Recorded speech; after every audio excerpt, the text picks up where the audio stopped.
Amém. Que a graça do Senhor Jesus a todos. Eu pergunto aqui aos irmãos, estão todos me ouvindo bem? Alguém pode aí confirmar? O áudio está saindo bom aí? Positivo. Sim. Alguém? Sim. Está sim, irmão. Bem, então o áudio está bom, não é isso? Estão me ouvindo, irmãos? Sim. Sim. Amém. Então vamos lá. Eu estou ouvindo. Dando continuidade ao nosso estudo, versículo 6 e verso 8. Versículo 6 e versículo 8, nós estamos aqui estudando sobre Esther, sobre a providência divina em Esther. Não é isso? Então o rei diz a Esther, estamos aqui no capítulo 5, não é isso? Capítulo 5, Esther, capítulo 5. Veja que Esther já se aprontou, capítulo 5, verso 1, com seus trajes reais, e foi lá para o interior da casa do rei, diante da residência do rei, e o rei estava sentado com o seu trono real, lá à porta da residência. E nós temos agora aqui no versículo 6 e versículo 8. Então disse o rei a Esther no banquete do vinho, qual é a tua petição? Qual é a tua petição? E se te dará. O que é que você deseja? O que você deseja? Vai se cumprir, ainda que seja metade do reino. Olha que coisa. Ainda que seja a metade do reino. Que coisa tremenda aqui. Então respondeu Esther e disse, minha petição e o meu desejo é o seguinte, se eu achei favor perante o rei, e se bem parecer ao rei, conceder-me a petição e cumprir o meu desejo, venha o rei com Ramã ao banquete que lhes hei de preparar amanhã, e então farei segundo o rei me concede. Acontece algo interessante aqui. Esther responde, se eu encontrei favor na visão do rei, se o rei se agradar, venha o rei Amã a um banquete que eu preparei. Agora que a curiosidade do rei Assuero, ela se intensifica e muito, porque ele sabe que esse não é um pedido impulsivo, que nasceu de uma hora para outra, de algo assim, trivial na mente da rainha Esther. Isso é algo que está sendo bem considerado. Ele mal pode esperar, eu imagino, para ouvir o que é que Esther quer dizer, qual é o pedido de Esther. Ele sabe que é um pedido especial. E ele imagina, por que será que Esther está passando por todo esse esforço para chamar a atenção dele? Porque seria isso que eu pensaria.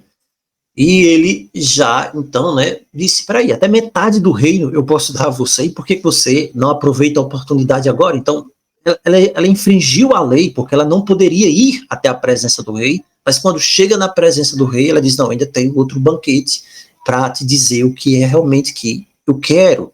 Por que ela estava atrasando o seu pedido? Por que será que Esther estava atrasando o seu pedido? O que motiva Esther a oferecer um segundo banquete ao rei e a Amã? Esther queria aumentar a curiosidade, vamos dizer assim. Nós percebemos aqui que existe um clímax que está chegando. E talvez o rei ele estaria melhor preparado para esse grande choque que ela ia colocar diante dele.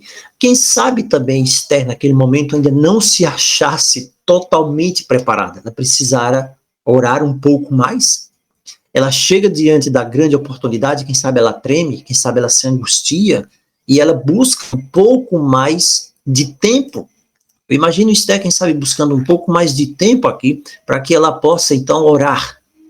Ela se angustiou aqui, quem sabe ela está buscando a compostura ideal antes de apresentar o seu pedido, porque vai estar somente Esther, o rei e o seu primeiro-ministro, e naturalmente para qualquer questão o rei ele estava apto a dar a palavra ou a atenção ao primeiro-ministro, que era o Amã.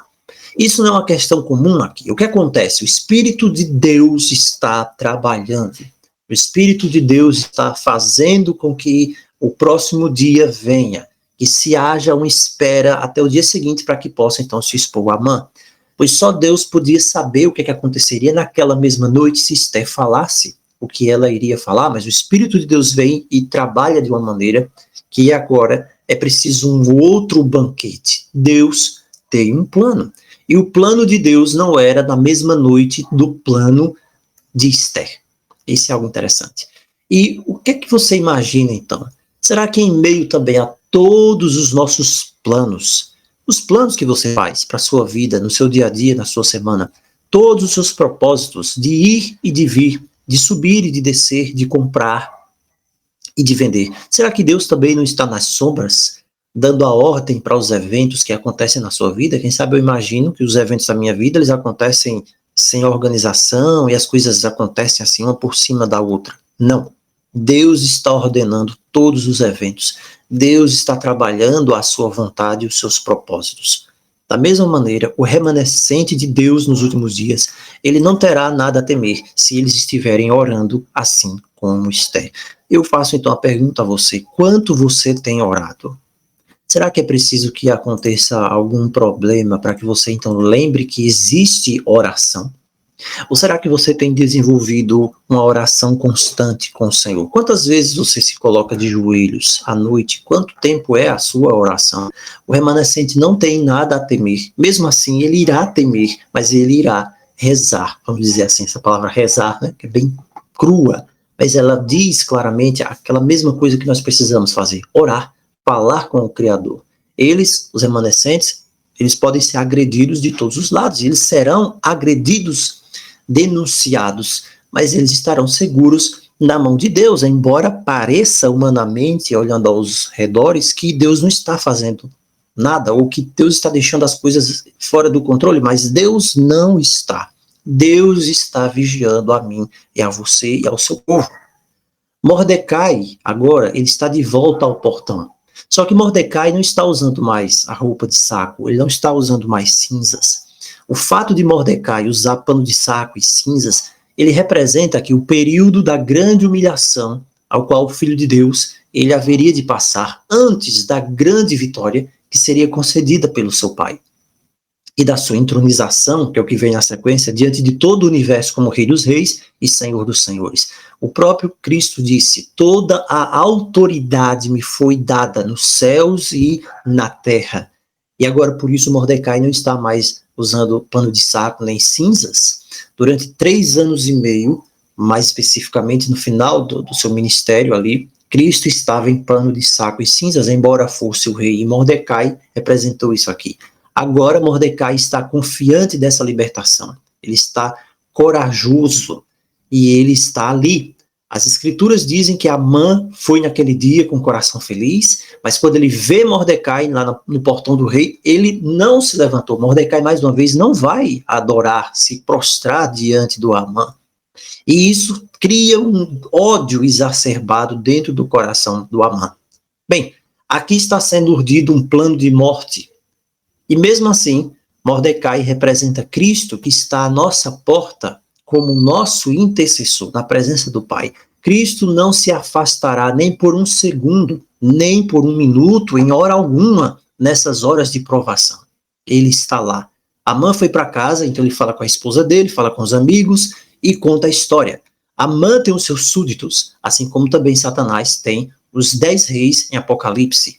E esses 10 reis de Apocalipse juntos, eles celebram a consolidação do pecado, são as 10 supernações.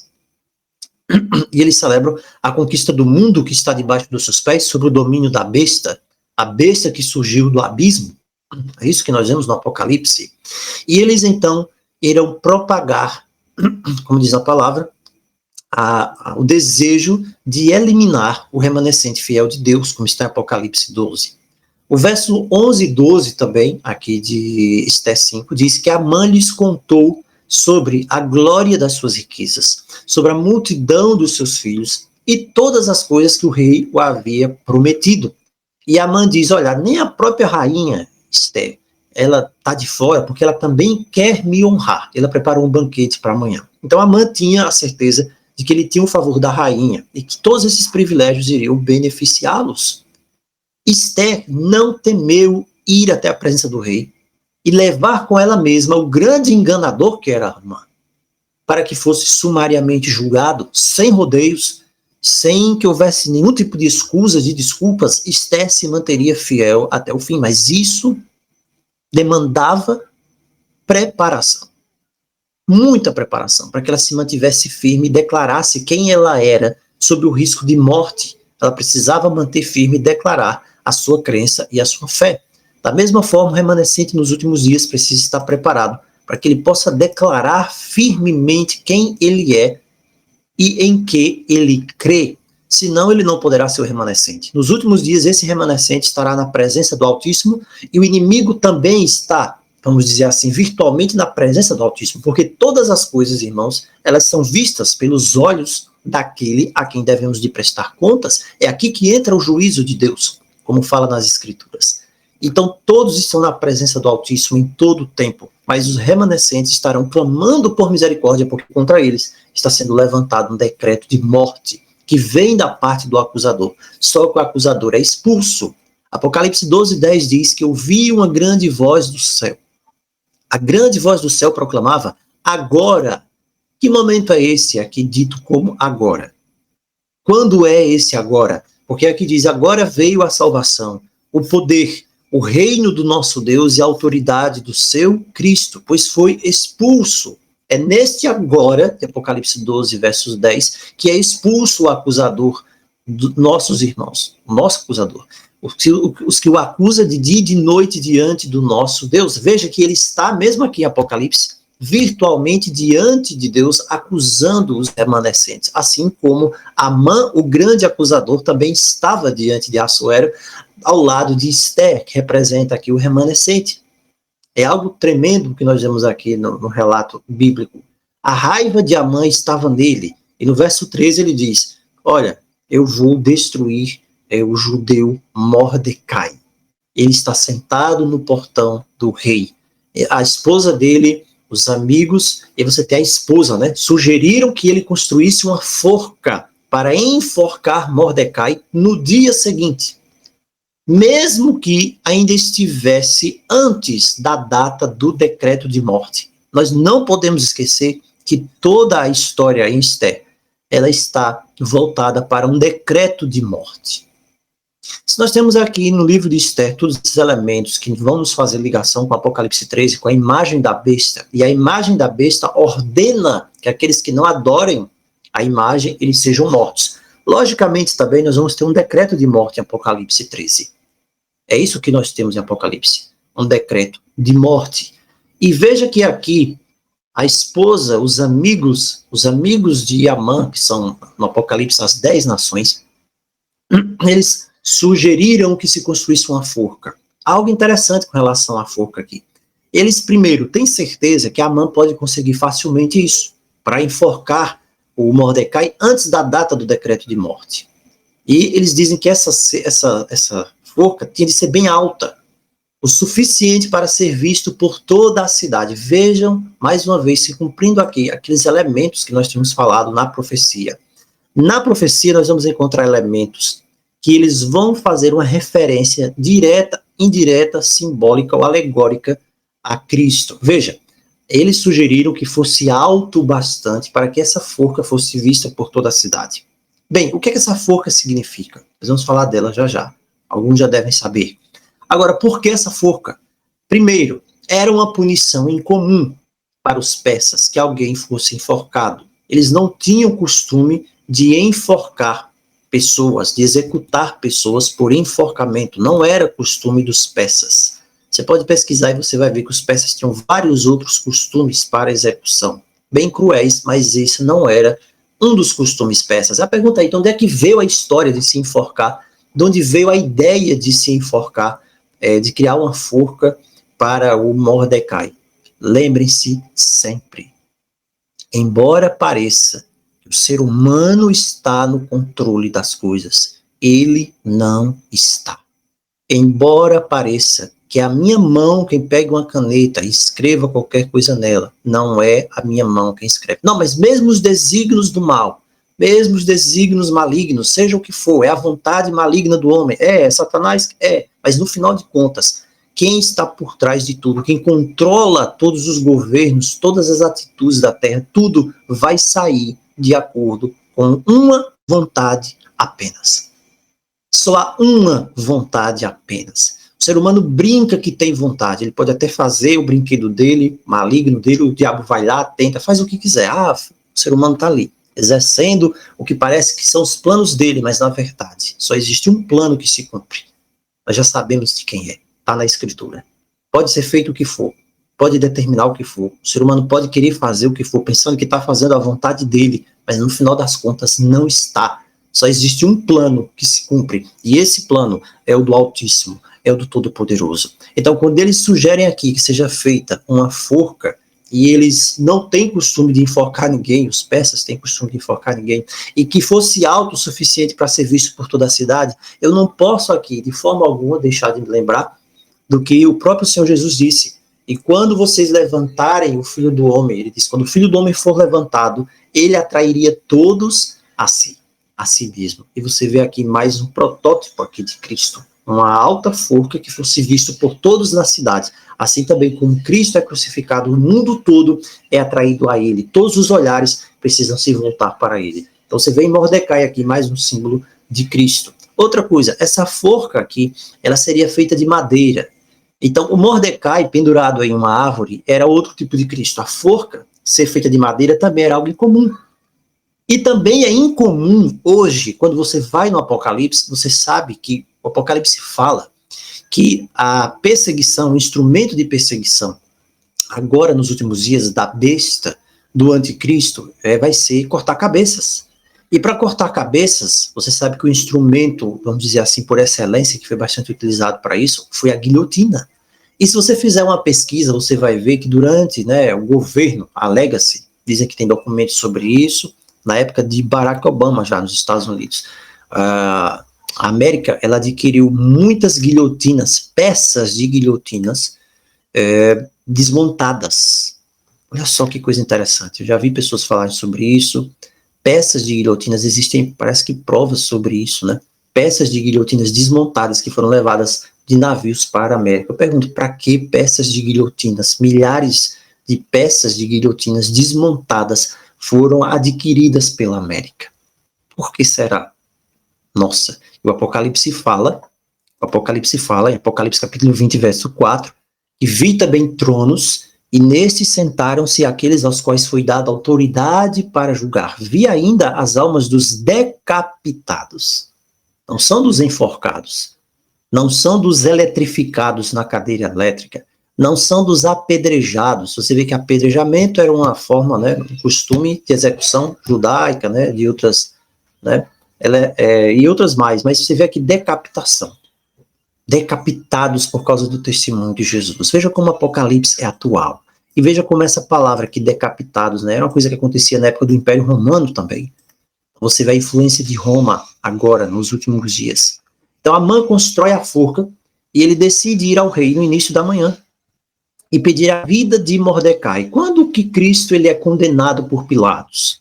Mais uma vez nós vemos aqui Mordecai como símbolo de Cristo. Foi ali no início da manhã. E é no início da manhã que Mordecai também ele é pedido a cabeça dele, vamos dizer assim, pelo Amã. E o Amã sabe que ele tem de agir rápido. E agora nós chegamos no capítulo 6. Capítulo 6 é o ponto alto da história, é o capítulo mais interessante. E agora, uma pergunta, será que é por acaso que você tem toda essa história aqui se desenrolando no capítulo 6? Capítulo 6, olha só. Naquela noite o rei não pôde dormir, 6 verso 1. Então mandou trazer o livro dos feitos memoráveis. O que é que ele manda trazer? Um livro. Você já parou para pensar, alguém dá uma insônia, e de repente essa pessoa não consegue dormir, de repente ela diz, não, manda trazer um livro aí, eu quero saber o que é que está registrado nesse livro. Eu acho que é bastante incomum isso. Alguém perder a noite de sono, tá sem sono, essa pessoa quer dormir, mas aqui você vê que o rei perde a noite de sono e ele diz, não, manda trazer o registro dos livros memoráveis. Aí começa a ler, no ano tal, fulano fez isso, no ano tal, Beltrano fez aquilo, registros memoráveis. E começou a se ler diante do rei. Achou-se escrito que o Mordecai é quem havia denunciado ao Bigtan e ao Teres, ou Teresh, que eram 2 eunucos do rei que tinham procurado matar o rei Assuero. Então disse o rei, versículo 3. Olha só que coisa. Então disse o rei, nossa, que coisa que esse Mordecai fez. E tinha os 2 eunucos que queriam me matar e ele foi quem denunciou. Que coisa, né? O que é que foi feito com ele? E isso depois de perguntar o que tinha sido feito com outras pessoas também. Ah, fulano de tal, o que é que foi feito com ele? Isso. Fulano de tal, o que é que foi feito com ele? Isso. Então, disse o rei, que honras e distinções se deram a Mordecai por isso? E eles respondem, nada.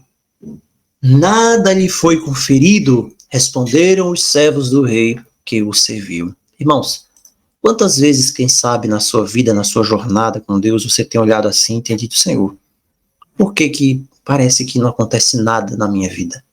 Por que as coisas parecem que são tão difíceis? Por que eu sou fiel ao teu nome, eu sou fiel à tua palavra, eu sou teu servo, e eu oro, eu sou fiel, eu busco ao Senhor, e eu te amo, e simplesmente eu olho para a minha vida e não acontece nada. Sabe por quê, irmão? Porque tem um momento certo. Deus tem um momento certo para lhe recompensar. E não é o momento que eu espero, não é o melhor momento, o momento que eu acho, na hora que eu quero. É como se nós tivéssemos um bilhete premiado. Já pensou? Se Deus nos desse um bilhete premiado da recompensa dos céus, que você tivesse direito a uma bênção. Aí você teria esse bilhete para usar. Quando você estivesse passando qualquer momento, uma coisa difícil, chegava e dizia: Deus, olha o bilhete premiado, me dá uma bênção agora, eu quero agora. Aí Deus seria obrigado a te dar uma bênção, te livrar daquele problema ali. E depois não mais. Você vê aqui na história que o rei pergunta: que honras e distinções se deram a Mordecai? E a pergunta é: nada, a resposta: nada lhe foi conferido. Sabe por quê?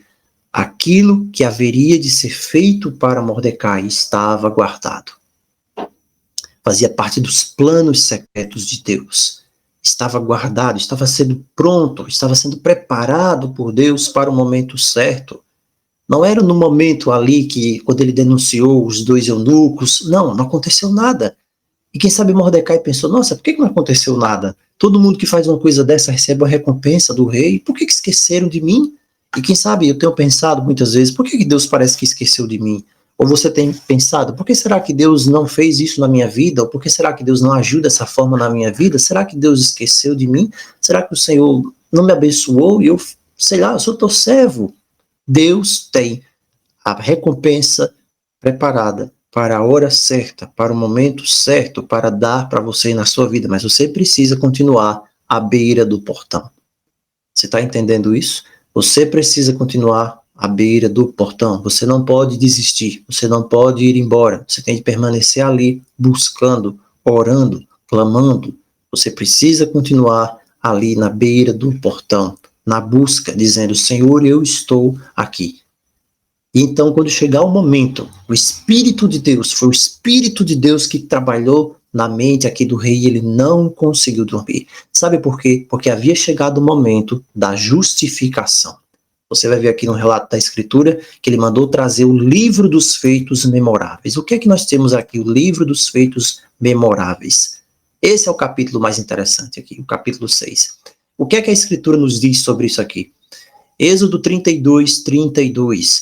Moisés aqui está intercedendo diante de Deus e ele diz: agora, pois, perdoa-lhe o pecado, ou se não, se o Senhor não quer perdoar o pecado desse povo, risca o meu nome do livro que escreveste. Também em Daniel 12, verso 1 está escrito assim: nesse tempo se levantará Miguel, o grande príncipe, o defensor dos filhos do teu povo. Então veja como Mordecai é um símbolo de Miguel, defendendo aqui os filhos de Israel, defensor dos filhos do teu povo. Haverá um tempo de angústia, qual nunca houve, assim como houve o tempo de angústia lá na época da rainha Esther.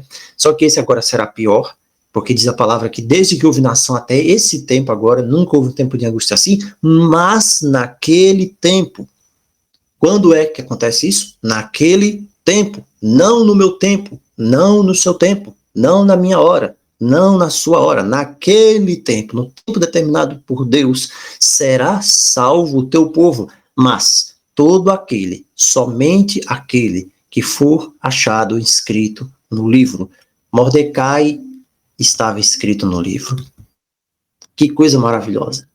Mordecai estava escrito no livro. Chegou o tempo da salvação e agora Mordecai está escrito no livro. Quem é livrado? Todo aquele que se acha escrito no livro. Filipenses 4:3 diz também: a ti, fiel companheiro de jugo, Paulo escrevendo aqui para os filipenses, eu peço-te que você auxilie essas irmãs, elas se esforçaram comigo, com Clemente, com os meus cooperadores, cujos nomes se encontram no livro da vida. O livro que foi levado perante o rei Assuero era o livro dos registros memoráveis. Que coisa mais memorável pode existir do que você ter aceitado a Jesus, de que você ter sido justificado? E aqui, na palavra, diz que esse livro que é levado diante de Deus se chama livro da vida. e que nós devemos, irmãos, porfiar, nos esforçar para ter o nosso nome escrito no livro da vida, porque Apocalipse 3,5 diz: o vencedor será vestido de vestes brancas, de modo nenhum apagarei o seu nome do livro da vida. Pelo contrário, confessarei o seu nome diante de meu Pai e diante de seus anjos. Apocalipse 13:8 fala que aquele que não tem o nome escrito no livro da vida, ele adorará a besta. Então, Mordecai representa aqueles que têm seus nomes escritos no livro da vida do Cordeiro. Você viu aqui que o rei não conseguiu dormir. E a palavra diz que não dormita e nem dorme o guarda de Israel. É por isso que o rei também não conseguiu dormir. Se você tem o nome escrito no livro da vida do Cordeiro, o Cordeiro não dorme. Ele está todo o tempo observando você, só esperando o momento certo para livrar o seu povo. Que coisa maravilhosa. O rei fica preocupado aqui. Esther se aproxima dele e agora ele esquece de fazer algo, né? Esqueceu de fazer algo? Não. A providência divina havia preparado aquele momento, a recompensa havia chegado, estava pronta para chegar na última hora. E Amã não tem oportunidade mais de falar. O rei pergunta: o que deve ser feito ao homem a quem o rei se deleita em honrar? Já estamos terminando. O que deve ser feito ao homem a quem o rei se deleita em honrar? O que deve ser feito? E Amã pensa: nossa, só existe um homem a quem o rei se deleita em honrar, e esse homem sou eu. Quem mais o rei tem prazer em honrar? Quem mais foi convidado para o banquete com a rainha Esther? Quem mais? Quem mais? Quem mais é o primeiro-ministro? Somente eu. E isso aqui, né, ele pensou no coração dele, no orgulho do coração dele. Isaías 14:13 diz assim: tu dizias no teu coração. Amã representa Satanás: eu subirei ao céu, acima das estrelas de Deus, exaltarei meu trono, serei semelhante ao Altíssimo. Amã, ele queria o poder do rei. Ele diz: somente eu. E o que mais pode ser feito para alguém? Nossa, tem de ser alguém igual ao rei. E ele diz assim: para quem o rei quer honrar? Peraí. Para quem o rei quer honrar, tem que fazer uma coisa. Respondeu a ele aqui, o versículo 7. Quanto ao homem a quem agrada ao rei honrá-lo, tragam-se as vestes reais que o rei costuma usar, e o cavalo em que o rei costuma andar montado, e tenha na cabeça a coroa real. Entreguem-se as vestes e o cavalo às mãos dos mais nobres príncipes do rei, e vistam ele, e digam diante da cidade, diante da praça, das pessoas: assim se faz ao homem a quem o rei deseja honrar. Você entendeu o que está acontecendo aqui? Você precisa entender, primeira coisa, é proibido, era estritamente proibido, sob pena de morte, alguém usar a roupa do rei. Esse é o primeiro ponto. Não era permitido. Se alguém pegasse a roupa do rei, alguém inventasse de pegar a roupa do rei, isso era punido com pena de morte. Ninguém podia, na Pérsia, ninguém podia usar a roupa real que o rei tinha. Pena de morte. Imagina usar a coroa do rei. Nossa, pena de morte, ninguém podia fazer isso. E o rei diz para Amã: faça isso. Pegue o vestuário, pegue o cavalo. Agora você vai fazer isso com Mordecai, o judeu, que se assenta no portão do rei, que nada falhe de tudo que você falou. Agora eu quero perguntar a você, no grande conflito entre Cristo e Satanás, quem é aquele que o Altíssimo, que o Criador de todas as coisas, se deleita em honrar? Quem é o único que recebeu do Altíssimo, Deus, a permissão para usar a sua própria coroa? Quem é aquele que se veste com vestes reais? Quem é aquele que é igual ao próprio Deus? Porque isso aqui, que aconteceu aqui com Amã, com Mordecai, que o rei determinou, era ser equivalente ao próprio rei. Você está percebendo aqui? Usar a coroa do rei sem ser o rei, vestir as vestes do rei sem ser o rei, andar no cavalo do rei, você está sendo aqui virtualmente o rei. Mas aos olhos de todas as pessoas sabiam que aquela era a maior honraria que se podia fazer. Alguém usar a coroa do próprio rei era por determinação do rei. 2 Pedro 1,17 diz: pois ele recebeu da parte de Deus Pai honra e glória, quando pela glória excelsa lhe foi enviada a seguinte voz: este é o meu filho amado em quem me comprazo. Também em Mateus 3,17, está repetido isso aqui no batismo: ele é o meu filho amado em quem me comprazo. Romanos 1,14, falando do Senhor Jesus, diz: ele foi designado, apontado, filho de Deus, com poder, segundo o Espírito de santidade, Jesus Cristo nosso Senhor. 2 Coríntios 4,4, o Deus deste século cegou o entendimento dos incrédulos. E os incrédulos não conseguem ver a luz do evangelho da glória de Cristo, o qual é a imagem de Deus. Nós temos aqui virtualmente, no caso aqui que foi apresentado, a pessoa usar a coroa do rei, as vestes do rei, aquela pessoa está sendo a imagem do rei. Olha que coisa tremenda. Só que ele não é o rei, mas ele está sendo a imagem do rei. 2 Coríntios 4:4, Paulo entende isso muito bem, quando ele diz que Cristo é a imagem de Deus. Colossenses 1:15, ele é a imagem do Deus invisível, o primogênito de toda a criação. E Filipenses 2:6, ele, subsistindo em forma de Deus, não julgou como usurpação o ser igual a Deus. Que coisa tremenda. Quem é o único que tem toda a autoridade nos céus e na terra? Quem é o único que recebeu do Pai a glória eterna? Quem é o único que pode usar a coroa de glória do Deus Altíssimo? Quem é o único que pode vestir as vestes reais do Deus Altíssimo, do Todo-Poderoso, sentar-se ao seu trono, ao lado do seu trono, à direita da majestade e do poder?